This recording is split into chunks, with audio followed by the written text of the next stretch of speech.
and welcome to this week's episode of Sippin On Country. Today we have Austin Moody. Welcome. Hey, good to be here. So, I guess let's just start off and tell us a little bit about yourself, what you do, and kind of how you got there.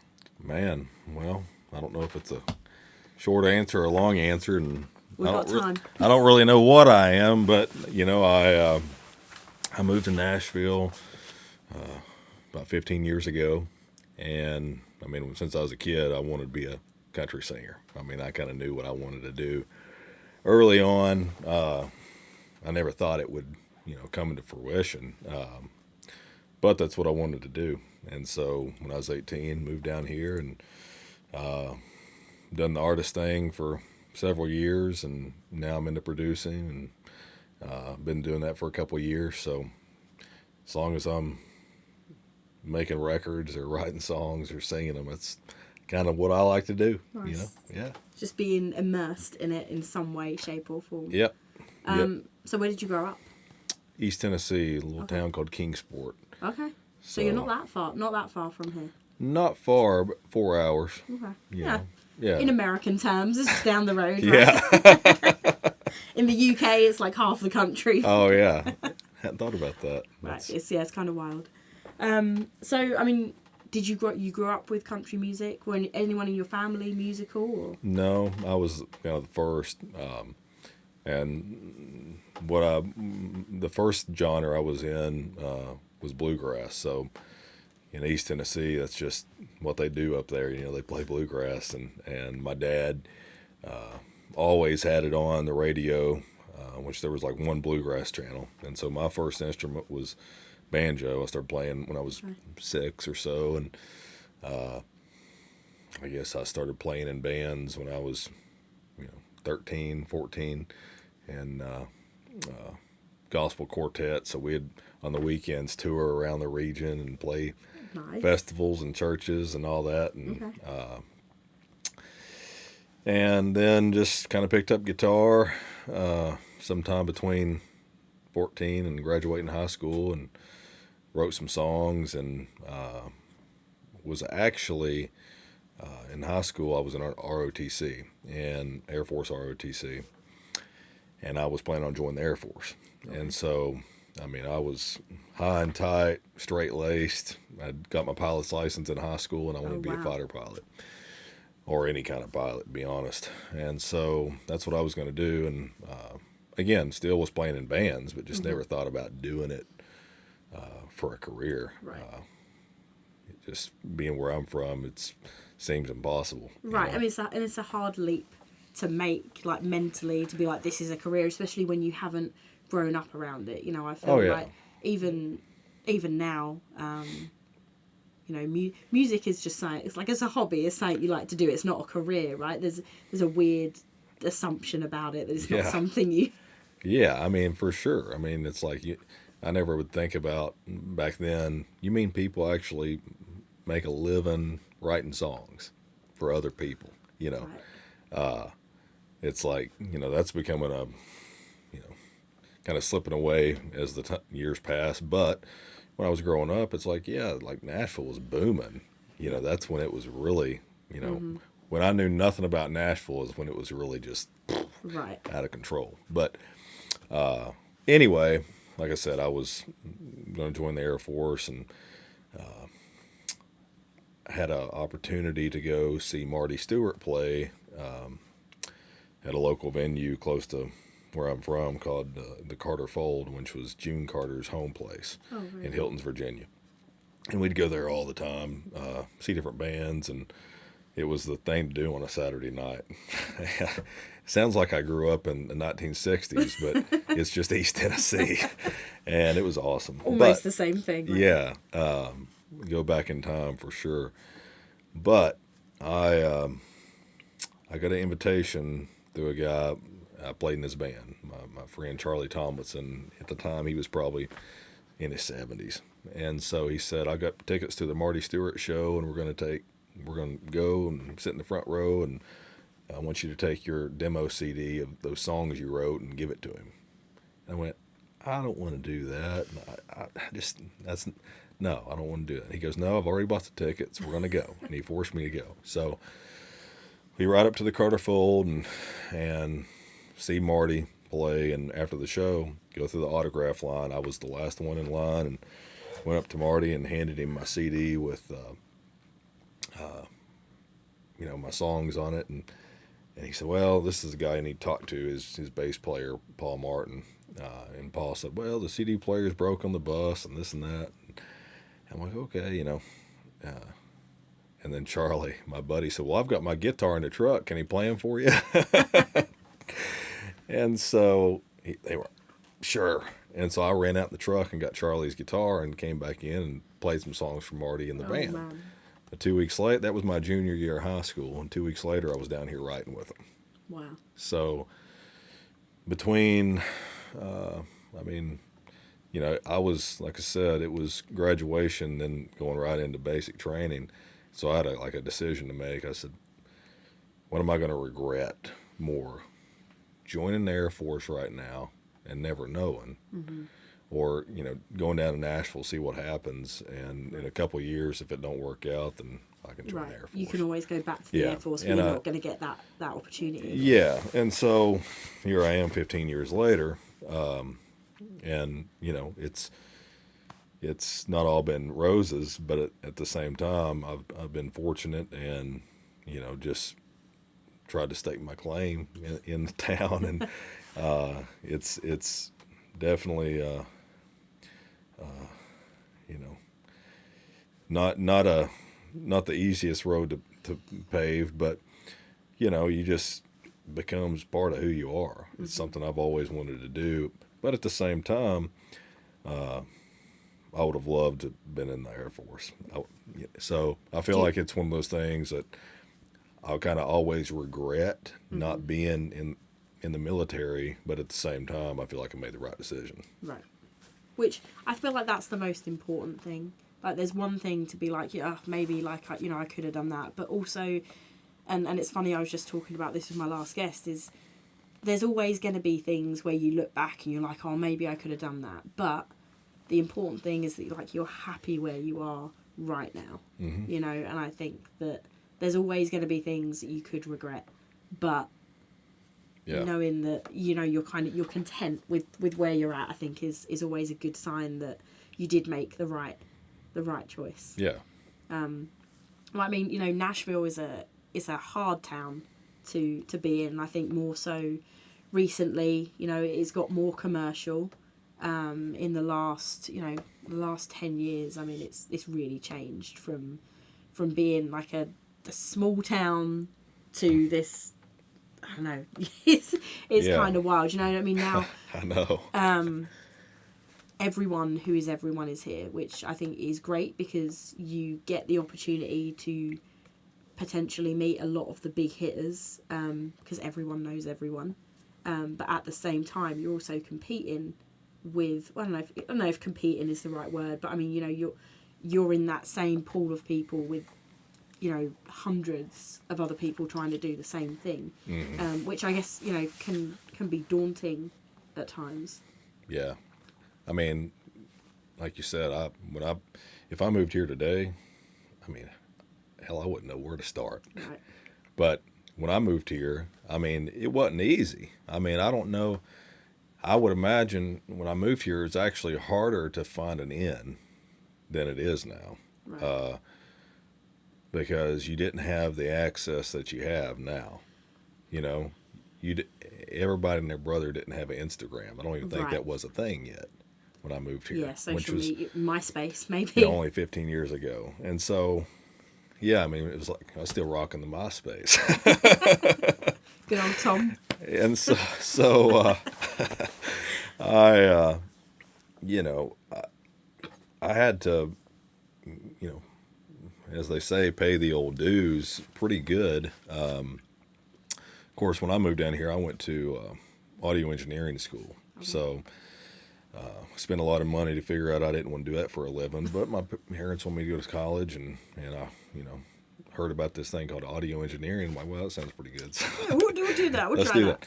But, it did lead to other connections, and it helped later on with, when I started doing my own records and things of that nature. And I think probably in the long run saved me money because when you're an artist, you need to be able to know how this stuff works. Yes. It's like, so if you're really serious about it, but it's like playing clubs, doing the whole deal. And then, just by getting out and networking and doing that enough, it's like you start finding your, if you've got something that somebody wants to work with, it's like you start finding your people.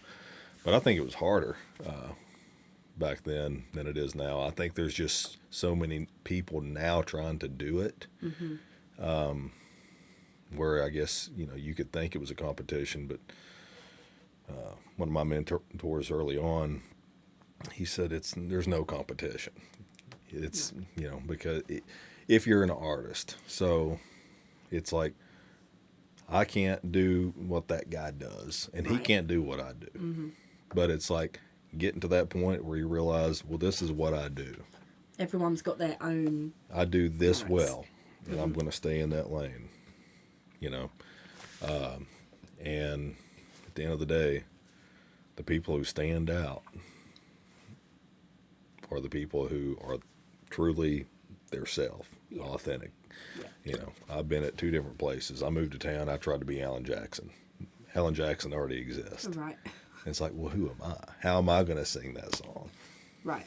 I think that's hard sometimes. I think that's, the bulk of the journey as an artist.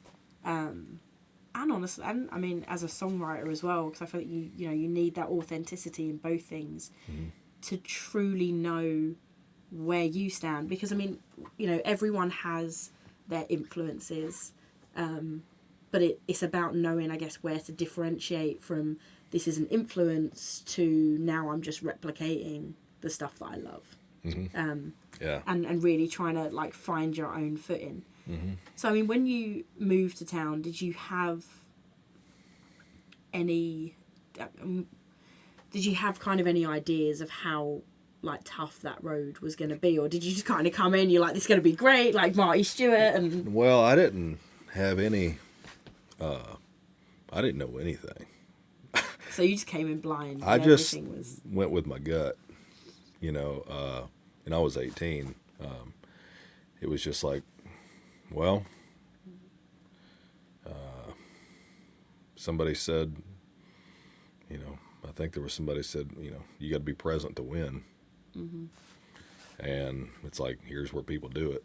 So I think I'm just going to move on down. My dad didn't get it. He was like, I could get you a good job at the railroad, which would be a pretty good job. But, it's one of those things like, well, I think I'll move on down to Nashville where I'm making no money. And I want to do this instead. I'm just going to be broke and struggling. Not even know what I'm doing. And I didn't know anything about the industry whatsoever. I didn't know anything. And you came down on your own? Yeah.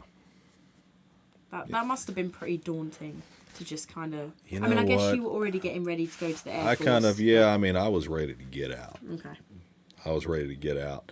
And I, looking back at a great childhood, love my hometown, but I was ready to go see stuff.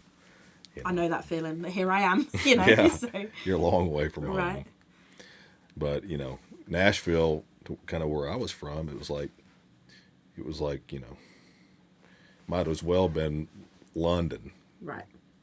It's still, I mean, I think ultimately, if you're not at home, whether you're 4 hours or 40 hours, it's, you're not where things are familiar. So, it's still a whole other challenge. Yeah.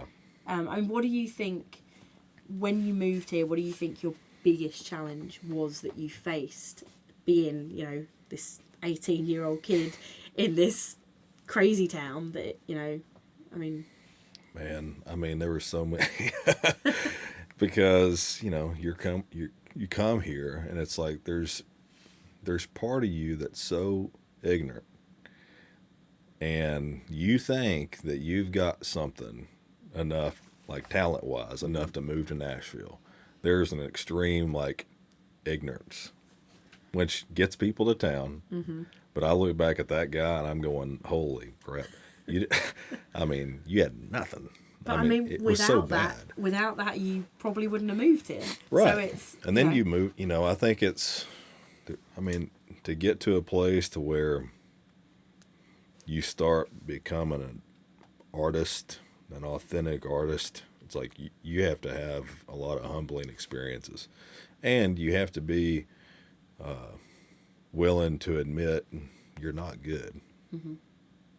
I think that's one thing this town does real quick Yeah. as well. I mean, But some of the best players and sure. artists, and to be in front of them and go, oh, wait, hang on a second. So I think it's getting past your own ego is a big part of growing as an artist, too. Going, okay.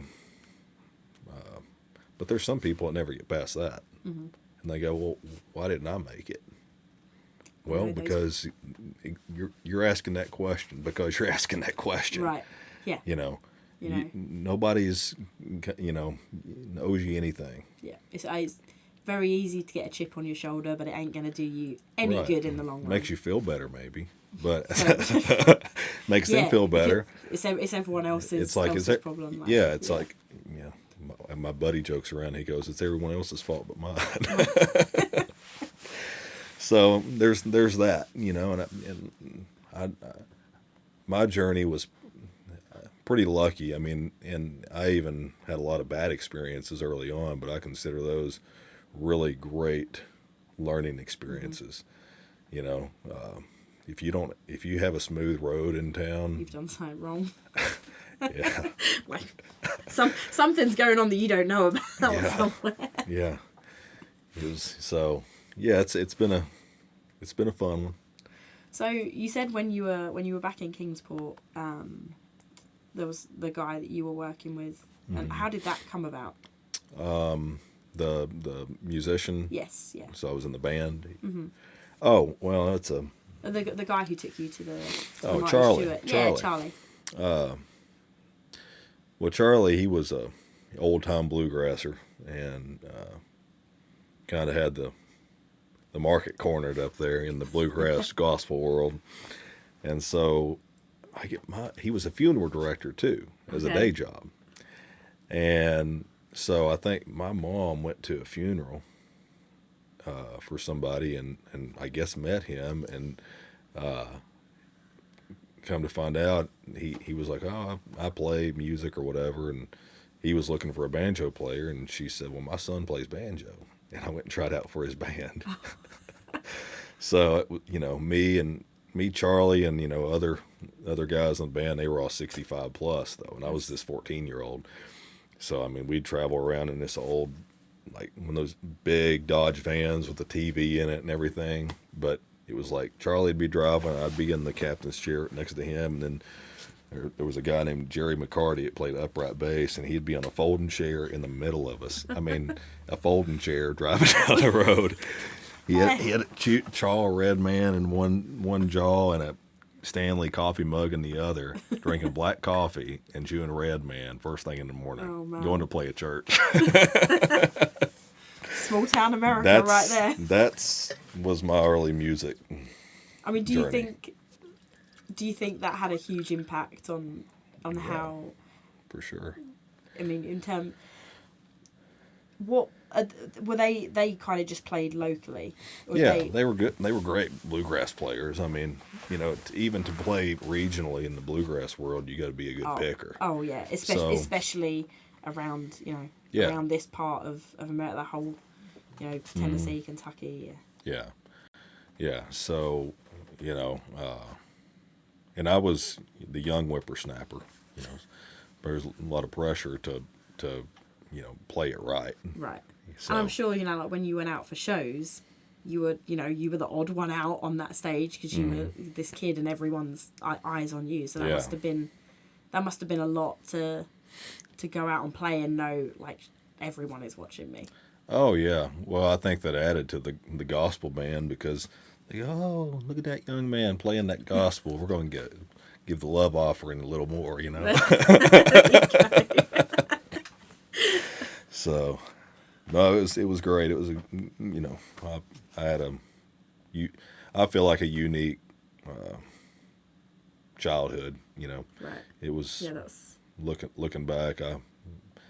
it was kind of the perfect setup for me as far as, you know, being an artist later on.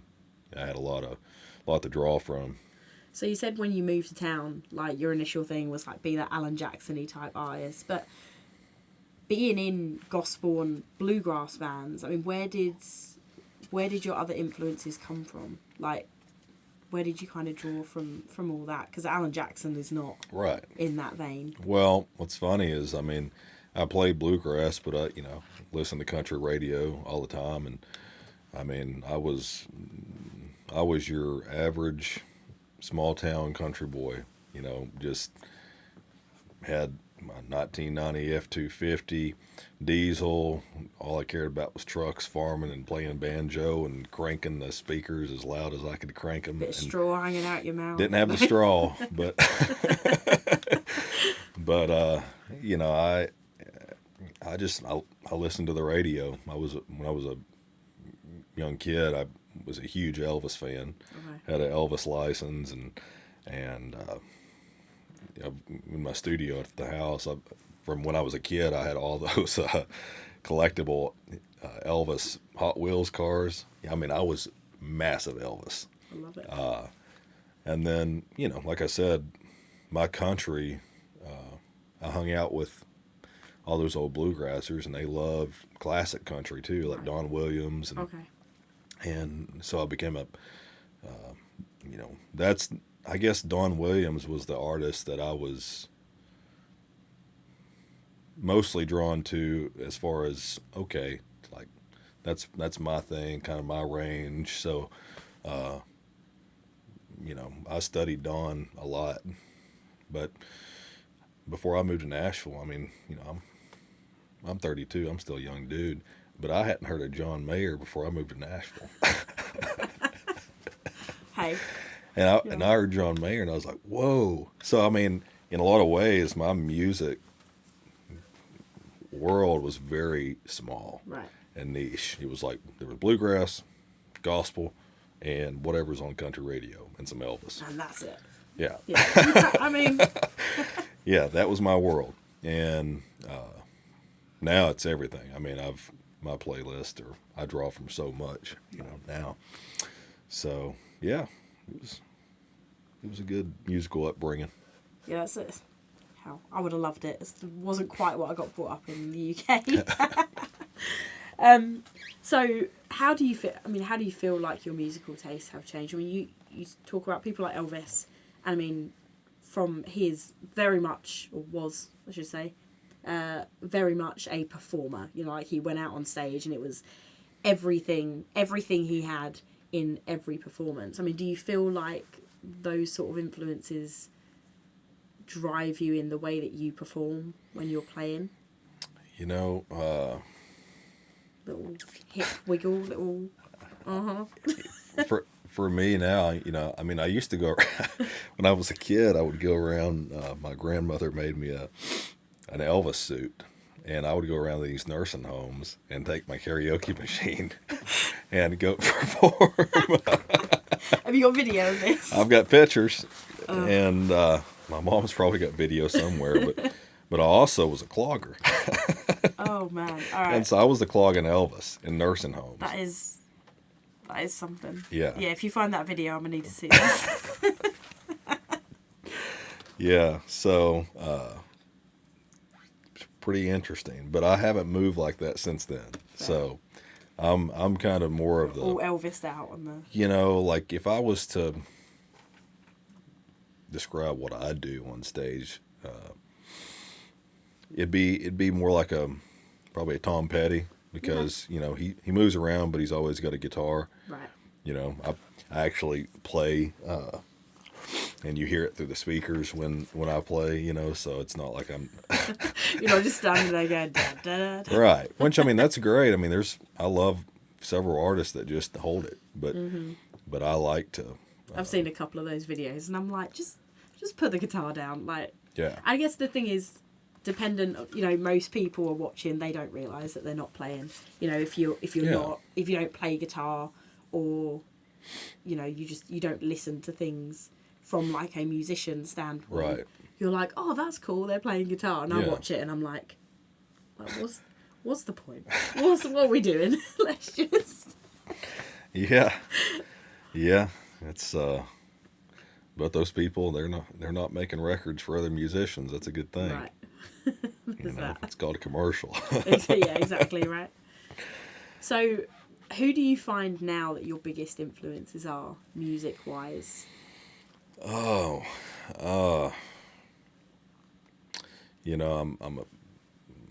I just mentioned him, but I'm a huge Tom Petty fan. Just all of it. But big John Mayer guy. I love rock and roll. Once I really got into rock, I was like, man, I wish I could.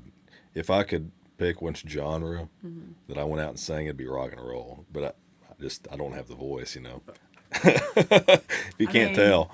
And so I don't know. I draw from so much, but I also know it's like kind of where my lane is. I draw musically from a lot of different things, But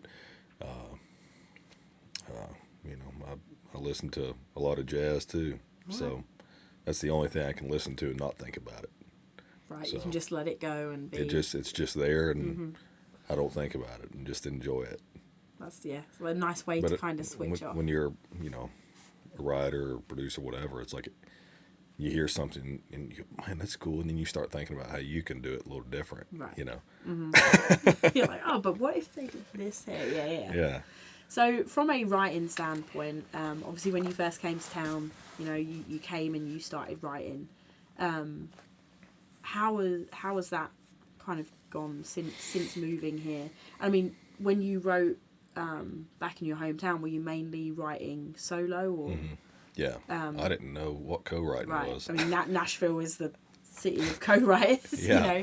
So I mean, how was that? What I guess the first time you walk into a co-write with other people, like the confidence, I guess, to bounce your ideas off other people, because I feel like that's kind of a big step to take, to know that your thoughts and your ideas are going to be valid, like in that session. Well, if you're coming into Nashville and you want to start co-writing, your thoughts aren't valid. That's the town I grew up in. Right. You sit there and shut up. Right. And if you have something of worth, say it. If you don't. But most people, I kind of fell into with some mentors early on, songwriting mentors that probably. I was always a quiet guy in general, so I think naturally that was to my benefit, because one of the first writes I ever had, and now I'm producing his record now, Tommy Connors. This was 13 years ago, 14 years ago. He said, I'm going to give you the best piece of advice you're ever going to get. And I went, what's that? He said, shut the F up. And it's true, because, so many people come in, and like I said, it takes an ignorant ego to move to this town and go, well, I'm going to be a writer. Yeah. I'm going to be an artist. Okay. Well, they'll go, okay, man, I got this idea. Let's go, blah, blah. And they'll be sitting in front of this hit writer, and that guy's just rolling his eyes. Right. Now, I do understand, like, you're in the position where I feel like I need to say something, but I don't know. Mm-hmm. I don't have anything. Well, it's better to not say something stupid, and like just save until you can contribute, and they know what the deal is. You're new to town. You're a new writer, and a large part of what you can contribute is a story. Right. These guys, they've wrote 1,000 songs. They know how to write a song, but it's more up to them about something new to write about. Right.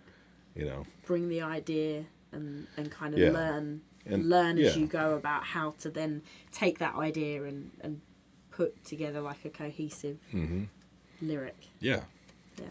That part's easy for them, but it's you got to have a good story. So, just coming my childhood, I had more good stories than I thought. Right. To me, It was seems. just yeah, it was just normal to me back then. But I had a unique upbringing in the country, so With your clogging Elvis. clogging Elvis, banjo picking, possum raising. Yeah. So, tell us a little bit about your music now that you've got out and kind of where Cool. that all sits and. Yeah. Honestly, I've done so much, and it's funny. I've not put out a lot of songs, and my buddies are like, "Man, you could have had a greatest hits by now," because I've just got so much recorded music. But and I've even got a full record I did down in Muscle Shoals prior to 2020. That I never put out, and I released something last year that kind of blew up. I had a song do real well last summer, and I feel like I'm just now to the point, 15 years into this, where the music I'm fixing to release is like, okay, I think we're there. We're Right. tiptoeing into the place I want to be musically.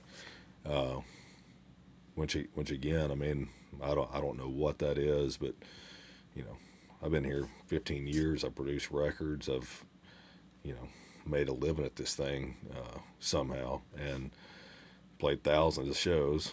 And I'm just now to the point where I go, I think I'm ready to put out a record. But I think it's important to know that when you release that music, that it's something you can be proud of.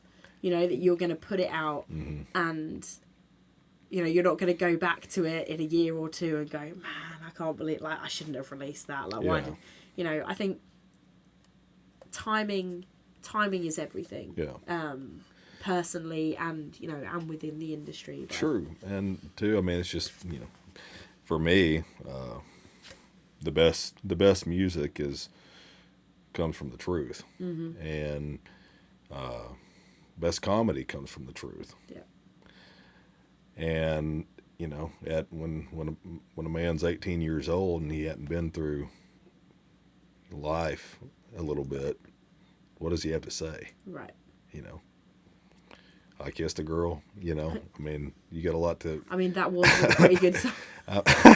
Yeah, I mean, most people just sing about "I'm hot, you're hot, and we're in a truck." You could just stick with that. That's a solid country song there right now. So no, I mean, I'm to the point where I went through some things, got some life experience, and it was like, okay, gosh, it's just for a person to do a record that's 100% completely them, but also teetering the, if you're going to do this for a living in this town, you've got to take that realness, but also pair it with, the commercial aspect of it musically. Because there is a formula. Yes, there is. As much as there is. I'm not always a big fan of the commercialism, but also, I mean, you want to play the game, you have to. Yeah. You have to play into it. There is a format that, if you want to get the radio play, if you want people at labels to actually stop and say, hey, like, this guy is someone we need to look at, then to a degree, you need to conform to the cookie cutter mold that people want. And I think it's you hard. need to be rubbing up against it at least. Yeah. And I mean, that's kind of, but you also, if you're doing something that's on radio right now, you're 5 years behind. Right. So it's like, it's got to be real. It's got to be authentic, but also you've got to, like I said, rub up against that commercial line where it's different enough. It could be the next thing. Yeah. And, but, again, a great song's a great song. That's where you got to start. Yeah. If you don't have a great song, you got nothing. Right. And I think that's where it's hard because you can't predict what the next big thing to blow up is going to be, especially not with social media now. Like, who knows what's going to come out on TikTok in the next hour or while we're doing this podcast, and all of a sudden you're like, oh, well, like, now this is the thing. I mean, I think that the country music industry has changed a lot. You know, I mean, just in the last, again, in the last decade, you know, we've gone through that bro country era. I feel like we're kind of getting out of that now. And you've got people coming through now that feel a little more authentic, but almost that's kind of becoming that new, you know, mold of like, this is what we want. But also, yeah, I mean, I think it's really hard to go, oh, well, this is what we have. How do we write for what they want when, you know, you're right, it's an ever-changing industry. So you stick to yourself, you stay authentic and hope that it hits the right spot, I guess. Yeah, that's what you hope for.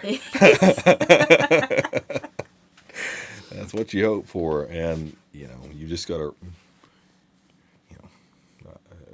if you're gonna, the people moving to town anymore, that's like, oh, I'm just gonna be a songwriter. That's sorry, that don't exist anymore. Yeah, I'm sorry, but you know that is just not true. Unless you're writing with an artist, or you are the artist. Yeah.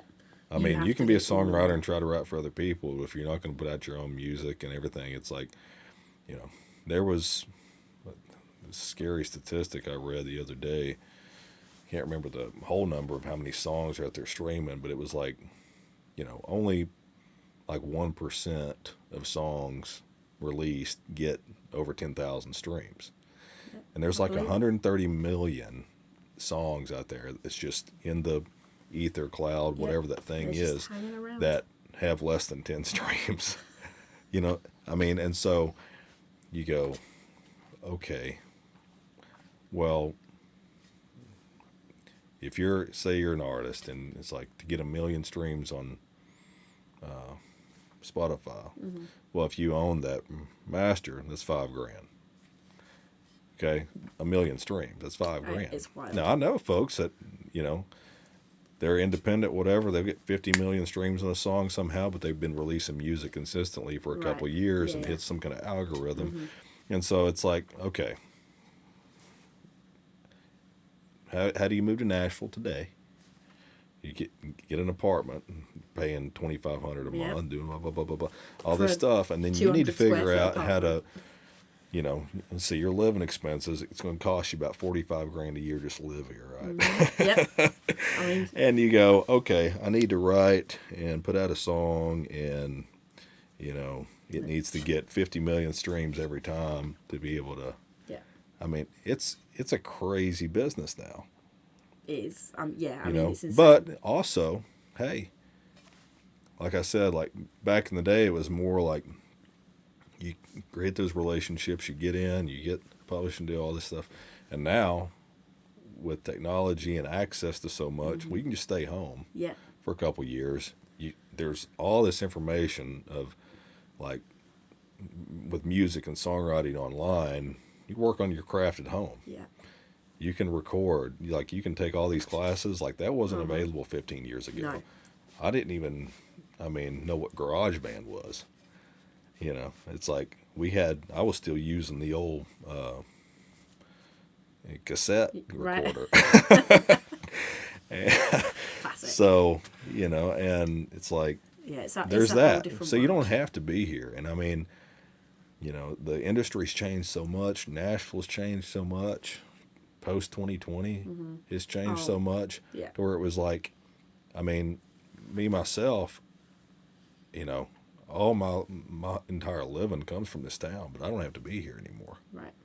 I could live in Florida if I wanted to and fly up here a couple times a month. And I think that, you know, the pandemic really did flip a lot of those industry norms on the head, for sure. Because, I mean, again, you know, going back to TikTok and Instagram and all this stuff, you know, there are a handful of artists now signed to major country labels because during the pandemic they just were putting out reels on TikTok. Yep. And you're right. I mean, do you think though that even with that, there's still something to be said about physically standing in front of someone and having that contact? Yeah. You know, I mean, yes, you could be in Florida and still be doing it. But, well, sure. I mean, yeah. always. I mean, but it depends on what you're doing. If you're in Mm-hmm. town and you want to ride every day, yeah, I mean, I would rather do it in person. So many people Zoom now. I won't, if it was like really important that I had to, that I needed to Yeah. do the Zoom right, I would. But otherwise, I'm just not going to do them. Right. But also, I'm in a different position. It's I can come up and I write for projects like, Okay. or I write by myself. Mm-hmm. So if I'm not writing for a project, then I'm not going to be co-writing just for the heck of it Okay. anymore. I used to, but nowadays there's no, it's, you have to go, okay, you got to watch the industry change and you go, where is my time most valuable? Mm-hmm. Is it going to 3 co-writes next week where we're just writing just to write? No, that's not the deal anymore. Right. There needs to be something It's like, what's the purpose? Right. Like, what are we getting out of? Are we writing with this artist, or are we writing for do you have a lead for some little movie thing? Like, Mm-hmm. there has to be a purpose to it now. I mean, things are moving so fast, that it's like you just can't be throwing darts at a wall, Right. Yeah, you just. But you're at the major labels. They have these companies that monitor the internet, and the deal. And I mean, I heard it from a couple guys. It's like when somebody pops on that algorithm, boom, Yeah. everybody's interested. Mm-hmm. Okay, let's so and so and BFE just put out a song about, or put out a Stevie Nicks cover of some sort in Right. her apartment, and it hit crazy on TikTok. She's never played a show. She's never been out of her hometown. Mm-hmm. She's never made a record. She sang a cover on TikTok for 15 seconds, whatever, and blew the heck up. Now she's getting signed to $1 million record deal. Yeah. I mean, see, and then it's really discouraging to people who want to be an artist. Right. Like you've put the hard work in. You've been here doing it for 15 years. Yeah. The hard graft of actually being here, and taking the highs with the lows, and then you get someone come through. Mm-hmm. Like, yeah. I mean. Yeah, but I try to focus in on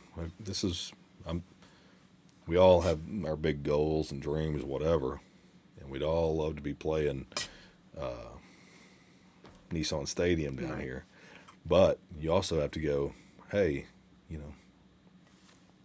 I'm an artist. I go out and I do shows. I don't care if there's 50 people in the crowd. There's 50 people there watching you and listening to you for an hour and a half, 2 hours, whatever. Enjoy that.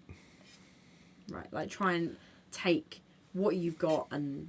Yeah, it's like it's easy to constantly, and I Yeah. don't think there's anything wrong with constantly striving to be better. Right. I think that's a good thing, but not doing it where it becomes a detriment to yourself, Yeah. where you're looking at it and going, well, actually, I'm not that good, so now I'm kind of disappointed about Right. where I'm at, because right. it's not going to It's help. like you need to be good. Like so many people move to town to become famous. That's it. One goal. Right. It's basically like the karaoke king, or whatever. And it's like, yes, I came to town to be a star. I did. That's what I wanted. But also, like it was that ignorant ego too that got me here. I love music, and a lot of times you'll get caught up in the stardom kind of aspect, and then the music will die down, and it's this kind of ever changing thing throughout your maturing as an artist and all that. And you get into the songwriting, and you either change or you don't. Like I said, when you move to town, anybody that says, they didn't have an ego when they moved to town is lying. Right. There's Why a would reason. you do There's a that? reason you moved here. Right? You wouldn't be here if you weren't like, I'm going to but be the next. I got to the point where it was like, you know what? I loved making music in Kingsport when I was thinking nothing about it. I love entertaining. I love playing live, and those people deserve a good show, and I want to go out there and give them one. And you got to love the music industry. I mean, you got to love the entertainment business to be able to do it. I mean, there's so many guys that make a really good living that you've never heard of. I mean, guys in Texas that just work Texas yeah. that are making It's $1 million a year. whole You've never other- heard of whole them. other scene, right? And so it's like, just go out there and play. Enjoy what you've got. People are buying your music. Mm-hmm. They're coming to a show. You know, if you're out there making a couple grand a night playing guitar and for some folks, it's like awesome, Right. man. There ain't nothing wrong with that. No, You know? And so, but how many people are in town just trying to be famous now? A lot. oh yeah, and It's like that the comes TikTok, with the commercialism. Instagram, and yeah. all the stuff, and it's mediocre. Yeah. It's, And- you know what I'm saying? Yeah, and I mean, 10, 15 years ago, country music was not this big genre. I mean, it was popular, but it was Yeah. it wasn't the same. Like it has, it has changed hugely. I mean, it's become very pop based from that's Yeah. from that commercial side of things, which I don't necessarily think is a bad thing. No. There's some great stuff coming out. I mean, I love it all, to be honest with you. But it has opened that door for all those people, like you say, who want to be the Taylor Swifts and Yeah. And it's so funny because Taylor Swift actually worked years oh yeah, and years and Mm-hmm. years, and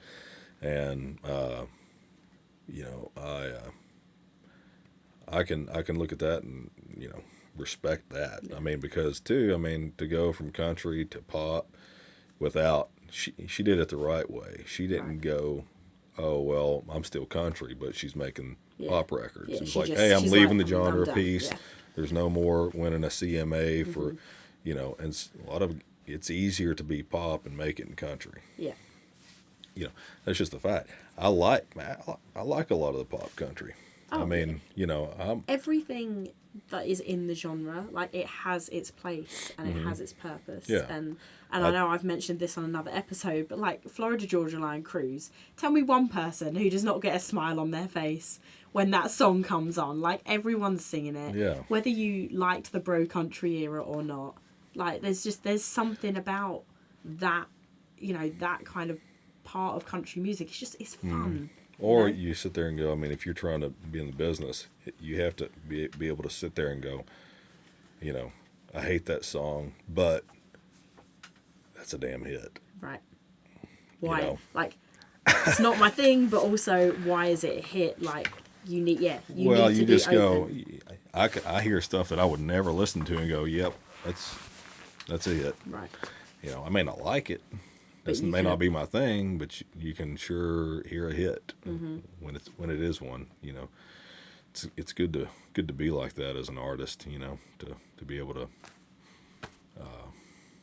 have your mind open 100%. to that for sure. I mean, I think that the second that you kind of close those doors to anything, you pigeonhole yourself, I feel like you kind of get stuck in a rut because you're never willing to branch out and go, well, you know what, actually, because I think sometimes, you could have a song that's like exactly where you want to be, like I don't want to come out of it, but maybe this little like melody or like guitar lick that wouldn't normally sit in there would actually just bring it up without taking away from the song. But if you're too pigeonholed, you're not even going to look for those outside. And I think that's important to be able to bring all those elements and create something. I think it adds to that authenticity as well, because you can just be you and just bring in whatever you feel like. Yeah.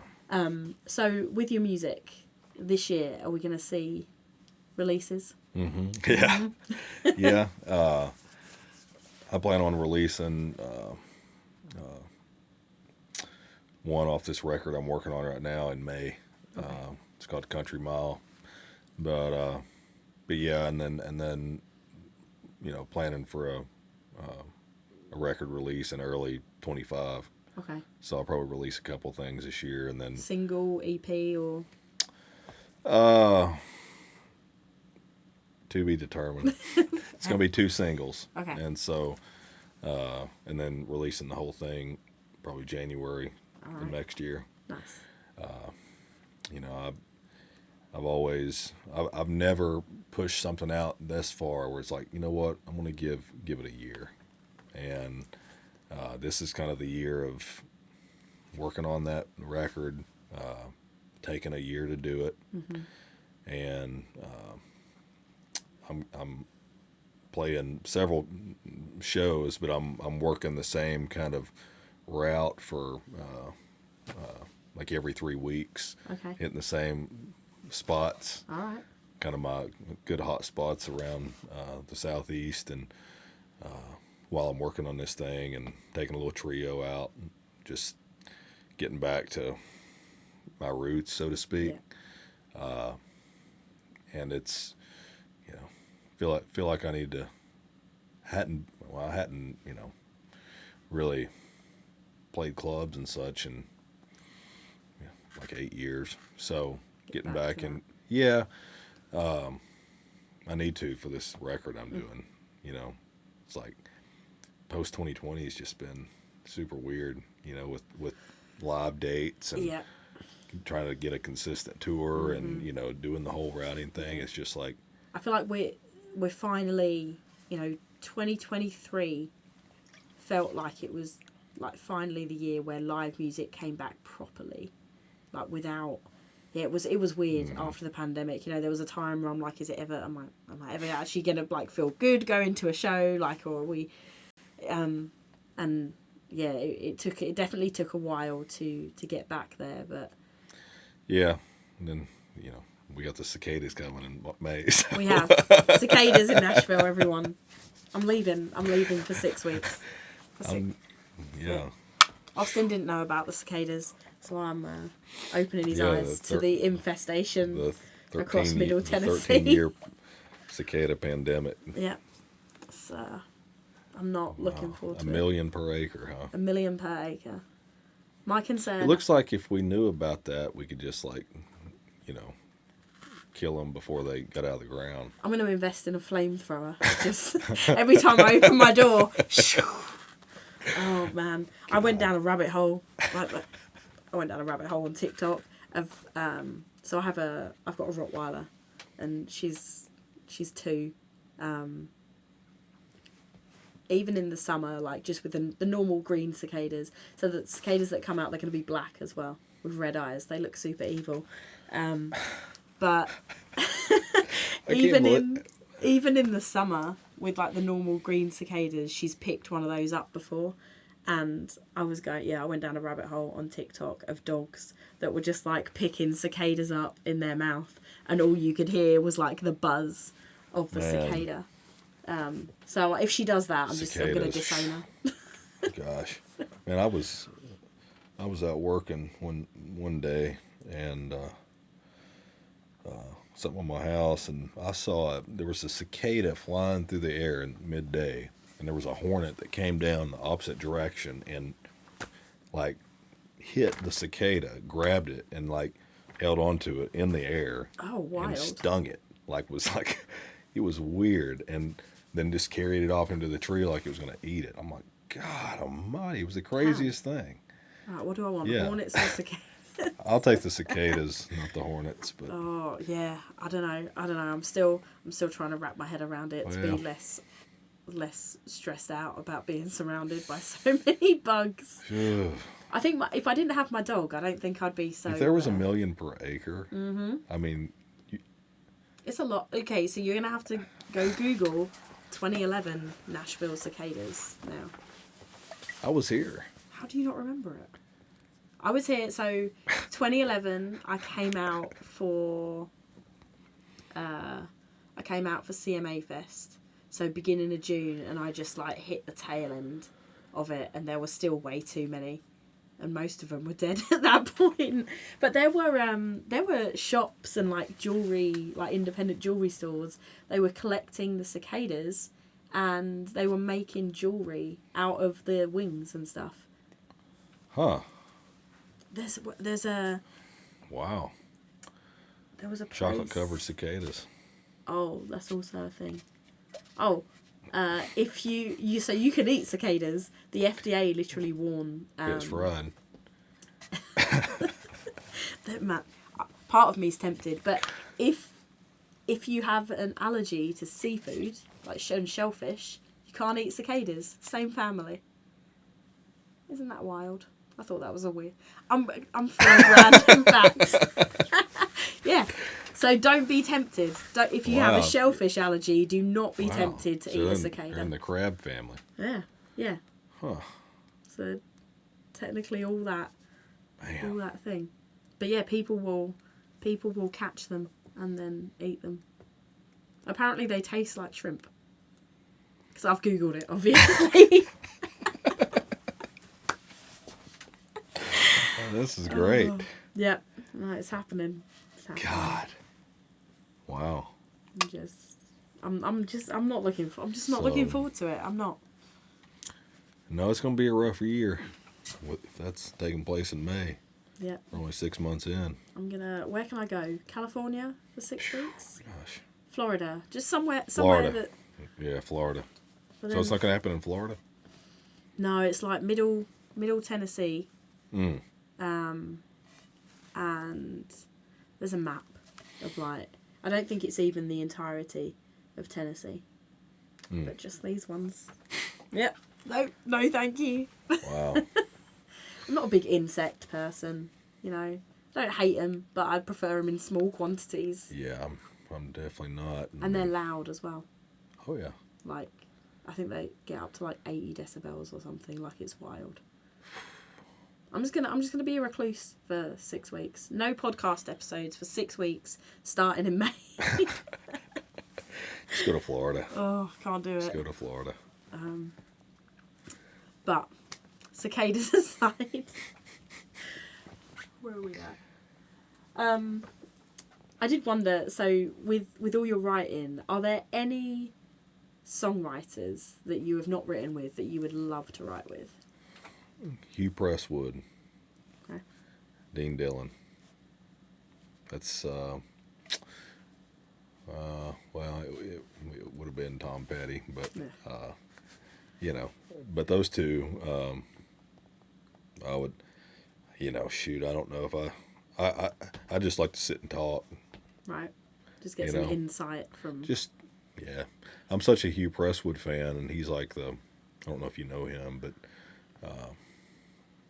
I mean, I'm sure most of the Nashville songwriters, like big writers, are Hugh Presswood fans. Yeah.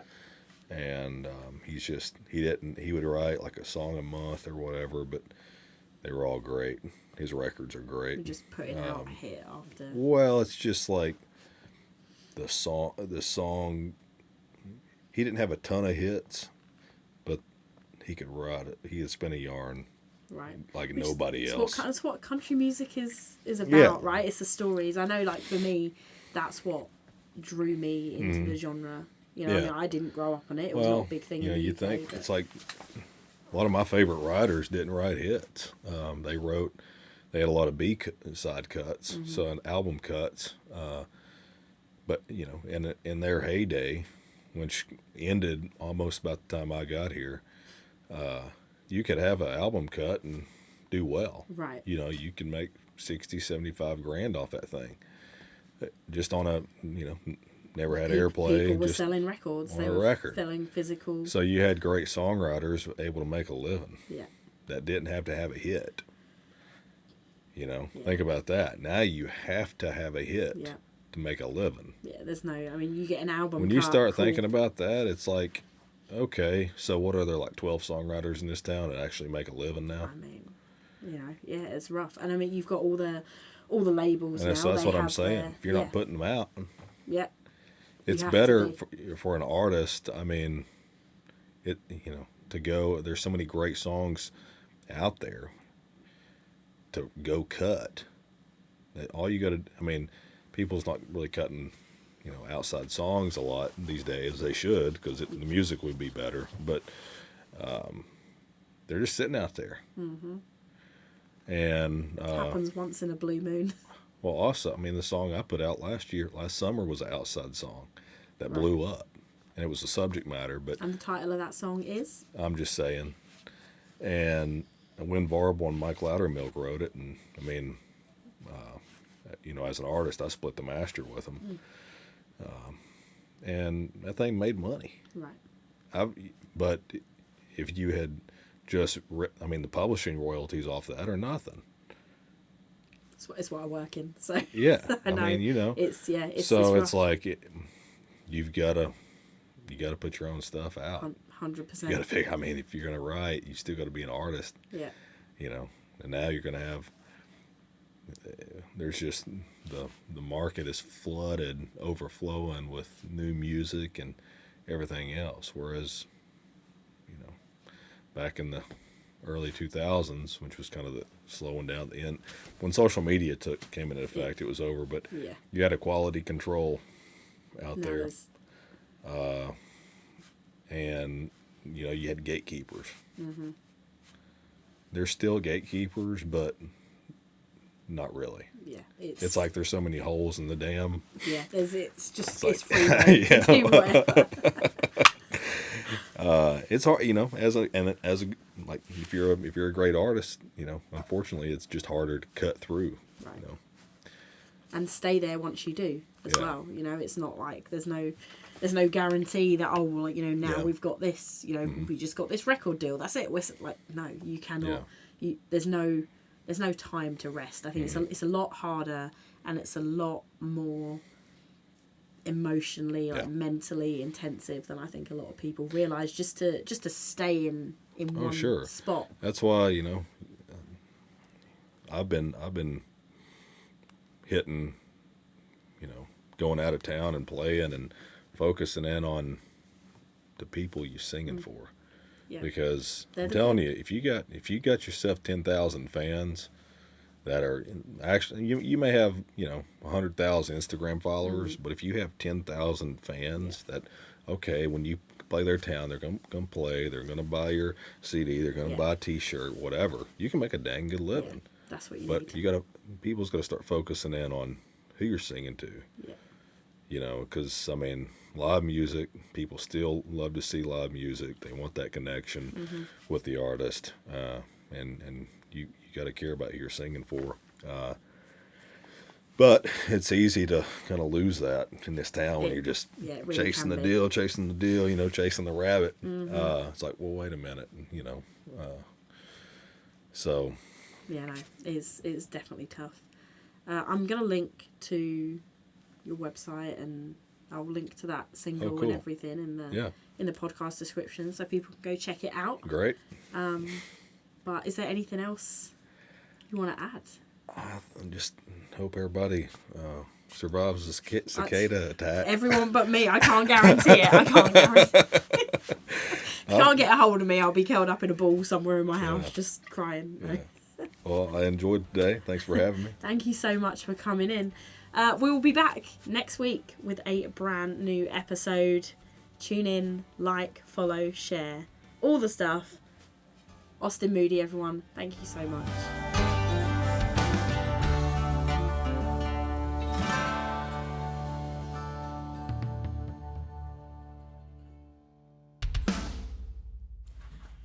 Recorded at 2300 Studios in Nashville, Tennessee. Original theme music by Gary Wood.